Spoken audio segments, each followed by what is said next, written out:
நாம் சில பேர்கிட்ட ஒப்பீனியன் கேட்குறப்ப கேட்டு முடிச்சதுக்கப்புறம் ஏன்டா இவங்க கிட்ட கேட்டோம் அப்படின்னு சொல்லி பல சமயங்களில் ஃபீல் பண்ணியிருப்போம்.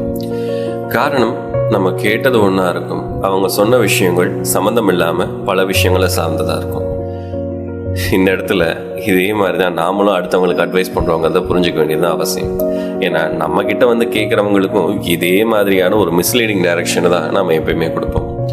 அது எப்படி நான் நிஜமாக அவங்க மேலே அக்கறை இருந்து தானே அவங்களுக்கு பதில் சொல்கிறேன் அப்படின்னு நம்ம சொல்லலாம்.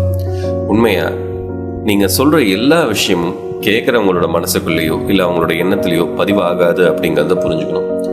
அவங்களுக்கு நீங்கள் உருப்படியாக ஏதாவது ஒரு விஷயம் சொல்லணும் அப்படின்னு நினச்சிங்கன்னா கிவ் எனி ஒன் திங். நீங்கள் சொல்கிறதுக்கு நிறையா இருக்கலாம், இல்லை நிறைய விஷயங்கள் அவங்க கன்சிடர் பண்ண வேண்டியது இருக்கலாம்.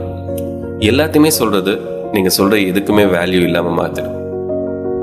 ஏதோ ஒரு விஷயம், அந்த ஒரு விஷயம் அவங்களுக்கு இப்போ தெரிஞ்சால் போதும்னு உங்களுக்கு எது தோணுதோ அந்த ஒரு விஷயத்த அவங்களுக்கு தெளிவாக கன்வே பண்ணுங்க. அந்த ஒரு விஷயத்த அவங்களுக்கு சொல்லுங்க. முழுசாக புரிய வைக்க வேண்டிய அவசியம் கிடையாது. Just convey the things. Explain பண்ணுறது, அதை டீட்டெயிலாக சொல்கிறது அப்படிங்கிறது அவங்க தான் செய்ய வேண்டிய விஷயம். நாம் அதை அவங்களுக்கு தெளிவாக புரிய வைக்கிறதுக்காக நம்ம போடுற அடிஷ்னல் எஃபர்ட்ஸ் கூட நம்ம சொல்கிற விஷயத்த வேல்யூ இல்லாமல் மாற்றிடும். அதனால் உங்களுக்கு அந்த ஒரு விஷயமா என்ன தோணுதோ அதை மட்டும் கன்வே பண்ணுங்க.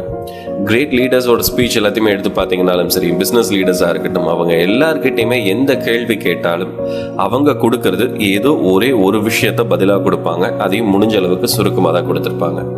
அதனால் அடுத்த தடவை நீங்கள் எந்த ஒரு கேள்விக்கு பதில் சொல்றதுக்கு முன்னாடி இதை யோசிச்சு பதில் சொல்லுங்கள்.